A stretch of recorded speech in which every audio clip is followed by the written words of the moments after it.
안녕하십니까. 유영석 목사입니다. 오늘 함께 나눌 말씀은 사도행전 1장 4절 5절 말씀이 되겠습니다.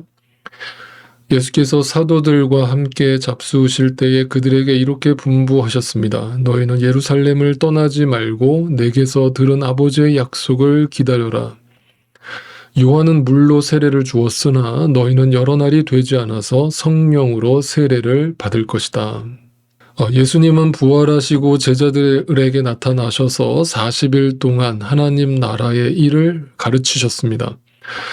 그러니까 제자들은 3년 동안 예수님을 따라다녔지만 결국은 그 십자가 앞에서 실패하고 다 도망쳤던 제자들인데, 그런 제자들을 다시 붙들어 놓고 부활하신 예수님께서 40일 동안 그들에게 하나님 나라를 가르치셨다는 말이 되는 겁니다.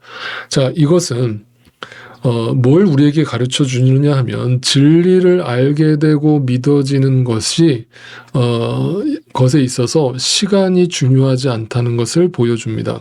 3년 동안 쫓아다녔지만 알지 못했던 진리의 말씀을 40일 동안에 그 부활하신 주님과 함께 있는 동안에 그들은 선명하고 분명하게 알게 된 것입니다.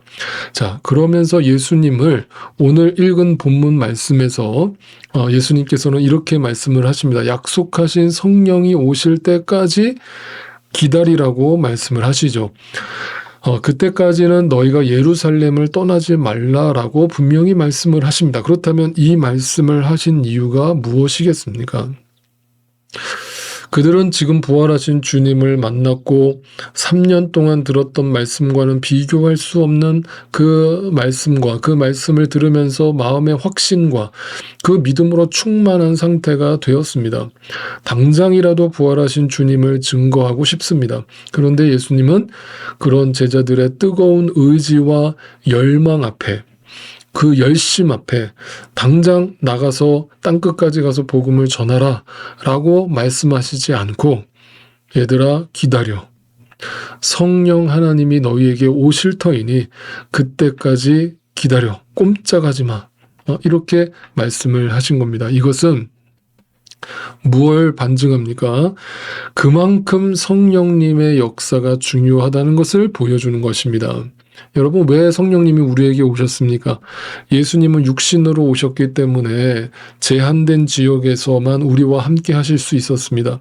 그러나 예수님이 떠나가는 것이 우리에게 유익한 것입니다. 그리고 보혜사 성령이 우리에게 오시면 그분은 영이시기 때문에 우리가 어디를 가든지 어느 곳에 있든지 우리와 함께 하시며 그분의 뜻을, 그분의 말씀을 우리에게 들려주시기 때문입니다.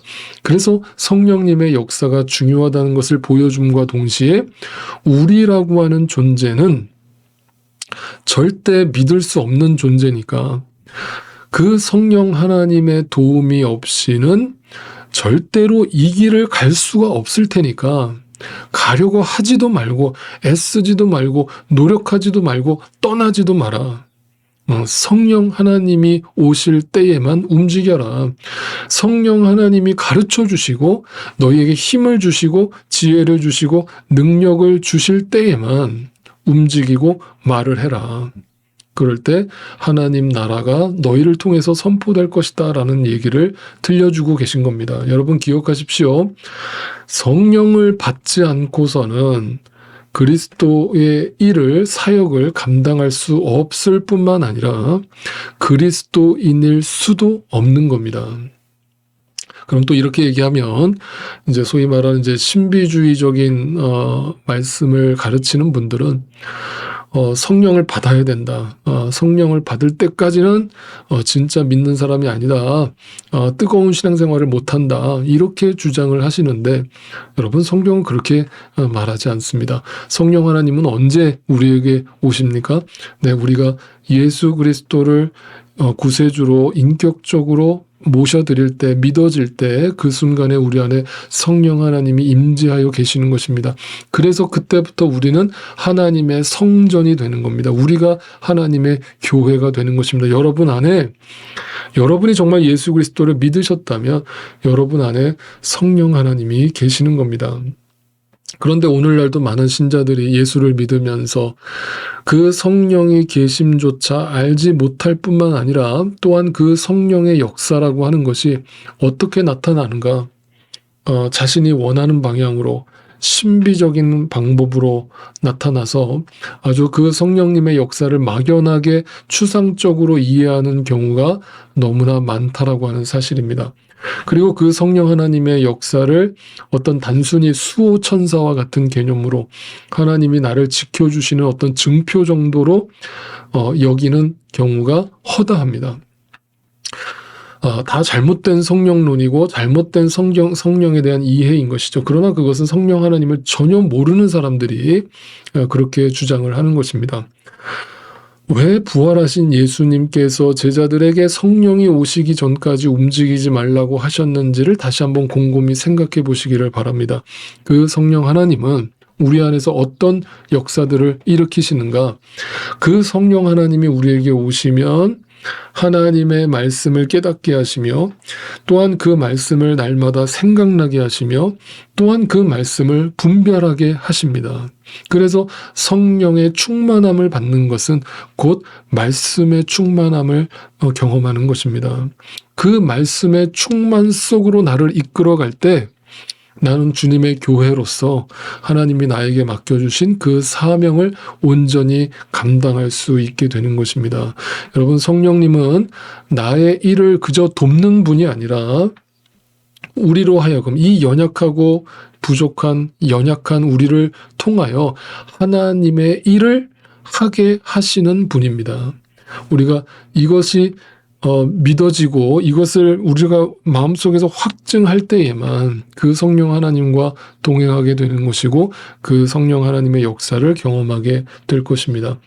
이것을 이해하지 못하면 믿음을 자꾸 나를 위한 방편으로 이해하는 데 그치고 마는 것입니다. 그렇다면 성령님이 오시면 내 안에서 어떤 일이 벌어지는가? 가장 먼저 하나님이 내 안에서 이것을 확인시켜 주십니다. 바로 나의 정체성, 나의 아이덴티티를 확인시켜 주십니다. 이제는 내가 더 이상 죄의 종이 아니라 하나님의 자녀가 되었음을 확인시켜 주십니다. 그래서 이것이 우리의 자존감이 되고 우리의 자아가 되는 것입니다. 여러분, 그래서 크리스찬이 된다는 것은요, 자존감이 높아질 수밖에 없어요. 그죠? 예수 그리스도 안에서 하나님의 자녀가 되었다라는 아이덴티티를 갖고 살아가는 사람이 어떻게 자존감이 바닥을 칠 수가 있겠습니까? 그러니까 여러분 안에 있는 모든 자존감을 낮아뜨리게 만드는 모든 상처와 아픔과 그런 모든 그런 나쁜 감정들은 성령 안에서 회복을 경험하고 치유를 경험하게 되는 것입니다. 또한 그 성령 하나님은 우리 안에서 어떤 일을 역사하시는가? 우리 안에 하나님이 주시는 기쁨과 평강을 날마다 확인시켜 주십니다. 그 성령을 통해서 주어지는 기쁨과 평강은 이 세상의 것과 같지 않습니다. 이 세상에서 잠시 있다 사라지는 행복과는 비교할 수 없는 것입니다. 그것을 성령 하나님께서 우리 안에서 날마다 확인시켜 주십니다. 그래서 우리가 성령 안에서 충만함을 누릴 때 이 땅에 문제가 없어지는 것이 아니라 문제는 여전히 있지만 그 문제에 집중하기보다는 마치 감옥 안에 갇힌 그 바울과 실라처럼 성령의 충만함을 통해서 하나님을 찬양하고 기도하는 자리로 나아갈 수 있게 만들어주시는 것입니다. 또 한 가지, 성령이 우리 안에서 역사하시면 그 성령 하나님을 통해서 우리는 하나님 나라를 위해서 살게 만드십니다. 왜 예수님이 40일 동안 하나님 나라에 대해서 가르치셨겠습니까? 왜 성령님이 오기 전까지는 아무것도 하지 말고 기다리라고 하셨겠습니까? 이 땅에 우리에게 주어진 사명이 있다라는 것을 가르쳐 주시는 것이죠. 그 사명은 하나님 나라의 증인으로서 살다가 가는 것입니다. 이것은 저와 같은 사역자들에게만 해당되는 말씀이 결코 아닙니다. 모든 믿는 자들에게 주어지는 사명입니다. 그렇다면 오늘도 이 아침에 여러분에게 묻습니다. 여러분은 지금 이 사명을 감당하고 계십니까? 지금 여러분에게 주어진 그 사명은 무엇입니까? 여러분 안에 성령 하나님은 여러분에게 어떤 사명을 날마다 일깨워 주고 계십니까? 오늘날 성령을 받았다는 사람들이 많은데 이렇게 보면 신비적인 역사를 경험한다는 사람이 참 많습니다. 방언을 하고 예언을 하고 신유의 역사를 일으킨다는 사람들이 정말 많습니다. 그런데 그 모든 에너지의 방향이 어디를 향하고 있는가를 들여다보면 전부 나에게로 향하고 있어요. 그걸 통해서 내 마음이 더 편해지고 행복해지고 기쁘고 내 문제가 해결되는 것쯤으로 이해하고 있기 때문입니다. 여러분, 제가 분명히 말씀드리지만 그것은 성령 하나님의 역사가 아닐 수 있습니다. 왜냐하면 성령 하나님의 역사는 절대 내 안에 머물러 있지 않습니다.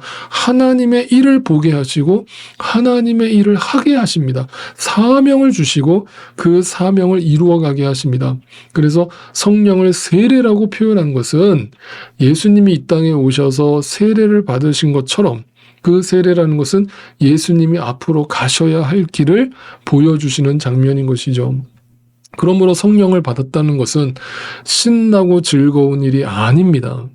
감정으로 뜨거워지는 거 결코 아닙니다. 여러분, 성령의 충만함을 경험하면 기억하세요. 고난의 길을 갑니다. 십자가의 길을 갑니다. 예수님이 세례를 받고 그 십자가의 길을 걸으신 것처럼 거듭난 자로서 불편한 길, 가기 싫은 길, 고통스러운 길을 주님 나라를 위해서 걷게 됩니다. 내 인간적인 마음으로는 절대로 용서 못할 인간을 용서하는 자리에 서게 하십니다. 내 인간적인 마음으로는 절대로 사랑할 수 없는 인간을 사랑하게 하십니다. 그 용서와 사랑을 나도 모르게 행하게 됐을 때 그것 또한 내 자랑으로 삼지 않게 하십니다. 성령의 역사는 그걸 통해서 나를 드러내게 하시는 것이 아니라 오직 하나님의 역사, 하나님 나라를 드러내게 하시는 것입니다. 그래서 성령님의 역사 가운데 있으면 여러분, 우리의 시선이 달라집니다. 우리의 관심이 달라집니다. 여러분, 시선은 관심입니다. 그 관심은 반드시 기도로 나타납니다. 오직 나에게만 집중되어져 있던 관심이 하나님 나라로 바뀌게 되고 그 하나님 나라는 한 영혼에 대한 관심으로 열매를 맺습니다. 내 일에만 초점이 맞춰져 있던 좁은 시선에서 벗어나서 하나님의 크신 계획과 하나님의 일을 초점에 두고 넓은 시선을 갖게 됩니다. 그래서 이 성령의 충만을 받지 못하면 내 시야가 좁아져요. 내 시야가 좁아지고 당장 그 문제에만 초점을 맞추게 됩니다. 아닙니다. 여러분, 그 문제를 통해서 성령 하나님께서 여러분에게 주시는 메시지를 들으셔야 됩니다. 그리고 나에게 왜 성령님을 보내주셨는가를 잊지 마셔야 됩니다. 그것은 단지 이 땅에서 내가 잘 먹고 잘 살길만을 바라는 것이 아니라 하나님 나라를 선언하라고, 하나님 나라를 전하라고 나를 부르신 것이고 내 안에 성령님을 보내신 것입니다. 그 성령님이 오늘 여러분에게 그 음성을 들려주실 것입니다. 여러분, 성령님이 오시기 전까지 움직이지 말라는 예수님의 말씀이 정말로 이해가 되십니까? 예수님을 구세주로 영접하셨다면 그 성령 하나님은 여러분 안에 계십니다. 그리고 그 성령님은 우리가 더 이상 죄의 종이 아닌 하나님의 자녀가 되었음을 확인시켜 주시면서 날마다 하나님 주시는 기쁨과 평강을 누리게 하십니다. 그리고 동시에 나의 문제에 빠져서 살아가지 않게 하시고 사명을 보게 하십니다. 주님의 교회로 살게 하십니다. 증인으로 살게 하십니다. 그리고 내 평생 살아가는 동안에 오직 예수 그리스도만을 자랑하고 증거하며 내 삶 속에서 하나님 나라가 이루어져 감을 보게 하십니다. 이 성령 하나님을 따라서 행하십시오. 성령님을 근심하게 하는 자가 되지 마십시오. 오늘도 그 성령 하나님께 온전히 굴복하는 저와 여러분의 복된 삶이 되시기를 주님의 이름으로 축원드립니다.